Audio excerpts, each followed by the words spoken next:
ஆண்டவர் இயேசு கிறிஸ்துவுக்குள் எனக்கு அருமையானவர்களே, நம் ஆண்டவர் இயேசு கிறிஸ்துவின் நாமத்தினால் உங்கள் அனைவரையும் வாழ்த்தி வரவேற்கிறேன். பிரியமானவர்களே, புது காலம் 21வது வாரத்தில் வருகின்ற செவ்வாய்க்கிழமை நாம் இருக்கிறோம். இன்றைய வாசக பயிர்வு சிந்தனையாக நமக்கு கொடுக்கப்பட்டிருப்பது தெசலோனிக்கேயர் எழுதிய முதல் திருமுகத்திலே புனித பவுல் அந்த தெசலோனிக்கு இறைவாழ் மக்களுக்கு அறிவிக்கிறார். நாங்கள் வந்த கடமையை நாங்கள் நிறைவேற்ற காத்து கொண்டிருக்கிறோம். உங்களுக்கு தெரியும், நாங்கள் பிலிப்பு நகரிலே எவ்வாறு அவமானப்பட்டோம், எவ்வாறு விரட்டி அடிக்கப்பட்டோம். இருந்தாலும் இறை செய்தியை அறிவிக்க கடவுள் எங்களுக்கு ஒரு வாய்ப்பை கொடுத்திருக்கிறார். அதற்கு நாங்கள் தகுதியுள்ளவர்களாக இருக்கிறோம். உங்களிடம் பொய்யை பேச வரவில்லை. நாங்கள் அறிந்து கொண்ட கடவுளை உங்களுக்கு அறிவிக்க வந்திருக்கிறோம். அதை நீங்கள் அறிந்து மற்றவர்களுக்கு அறிவிங்கள் என்கின்ற அந்த வார்த்தையை அவர்களுக்கு கொடுக்கின்ற பொழுது இவை அனைத்தும் நமக்காக கொடுக்கப்பட்டவை. ஏனென்றால் இறைவனுடைய வார்த்தை உயிருள்ளது, ஆற்றல் மிக்கது, இரண்டு பக்கம் வெட்டக்கூடிய எந்த வாளினும் கூர்மையானது. அப்படிப்பட்ட ஒரு வார்த்தையை உங்களிடம் அறிவிக்கின்ற பொழுது அந்த வார்த்தை நம்ம ஏதாவது ஒன்று செய்ய வேண்டும்.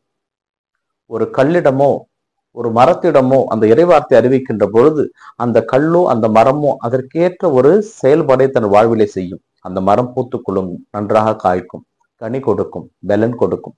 மனிதர்களாகிய நாம் தான் கல்லையும் விட மோசமாக கடவுளுடைய வார்த்தையை கேட்டுவிட்டு கடந்து செல்கிறோம். அந்த வார்த்தை நமக்கு என்ன பாதிப்பை ஏற்படுத்துகிறது, அந்த வார்த்தை நமக்கு என்ன சொல்லுகிறது என்பதை சிந்திக்கிற முதல் வாசகம் நமக்கு அழைப்பு விடுக்கிறது. இந்த நற்செய்தி வாசகத்திலே, மத்திய நற்செய்தியிலே நம் ஆண்டவர் இயேசு கிறிஸ்து நேற்றைய வாசகனுடைய தொடர்ச்சி. பரிசேயர் சதுசேயர் தலைமை குருக்களை சாடுகிறார். குருட்டு வழிகாட்டிகளே, நீங்கள் புதினா, சோம்பு, சீரகம் ஆகியவற்றை 10ல் 1 பங்கை படைக்கிறீர்கள். ஆனால் கடவுளுக்கும் இறையாட்சிக்கும் தேவையான நீதி, இரக்கம், அன்பை நீங்கள் அறவே விட்டு விடுகிறீர்கள். எது தேவையோ அதை விட்டு விடுகிறீர்கள். நீங்கள் கொசுவை வடிகட்டி ஒதுக்கிவிட்டு ஒட்டகத்தை விழுங்குகிறீர்கள்.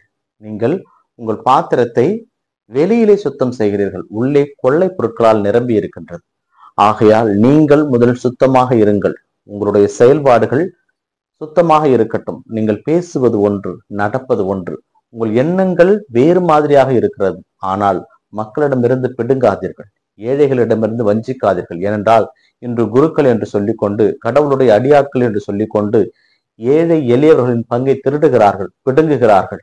அவருடைய உழைப்பிலே இவர்கள் வாழுகிறார்கள். இப்படிப்பட்ட ஒரு சூழ்நிலையிலே இவர்களை பார்த்து குருட்டு வழிகாட்டிகளே, நீங்கள் கடவுளுக்குரியவர்களாக வாழுங்கள் என்கின்ற அழைப்பை கொடுக்கிறார். ஏனென்றால் இறைவனுடைய பணியை செய்வது இறைவார்த்தை அறிவிப்பது. ஆனால் அறிவிப்பதிலே மக்களை ஏமாற்றுவது, அவர்களுக்கு உண்டான பங்கை திருடி கொள்வது, என் மக்கள் என் இனம் என்று மக்களை பிரிப்பது, இப்படிப்பட்ட சூழ்ச்சிகளுக்கு மத்தியிலே கடவுள் இறைவனுக்கு உரிய மக்களாக வாழ நமக்கு அழைப்பு விடுக்கிறார். அந்த வரத்தை கேட்டு தொடர்ந்து செபிப்போம். இந்த நாள் உங்களுக்கு இனிய நாளாக அமையட்டும்.